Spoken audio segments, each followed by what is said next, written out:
V sobotu začali víkendový športový program už tradične hádzanári. Najprv dorastenci podľahli Modre o 1 gól 24-25 a potom sa už všetci tešili na vystúpenie mužov, ktorí po minulotýždňovej prehre v Prešove chceli doma pred vlastnými fanúšikmi zvíťaziť. Podradili tomu všetko a hneď od úvodu zápasu sa pustili do súpera z Modry bez rešpektu. A keďže sa k tomu pripojil už tradične skvele chytajúci Marian Tatarko, netrvalo dlho a Levočania viedli 6-2.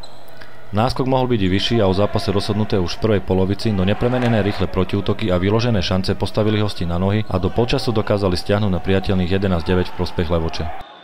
Nástup do druhej polovice však hráčom z Modry nevyšiel a prvý gól strelili až v 9. minúte, čo naši dokázali dokonale využiť. Rozhodli podľa mňa začiatky obidvoch polčasov. Prvý sme prehrali prvých 10 minút 6-2, tak sme to dotiahli. Druhý polčas sme prehrali prvých 10 minút 6-1 a myslím si, že to rozhodlo od dnešného zápasu. S prehľadom a bez problémov neustále náskok zvyšovali a zápas dotiahli do víťazného konca.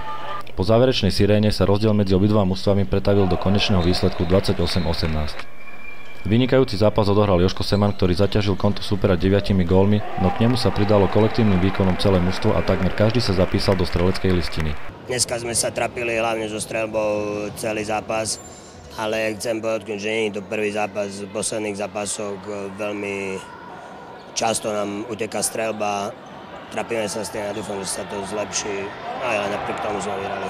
Opäť menej ako 20 inkasovaných gólov. Vizitka brankára, samozrejme, Majo stabilne podáva veľmi dobré výkony. Vidno, že už je zrelý brankár, ktorý vie čo s loptou.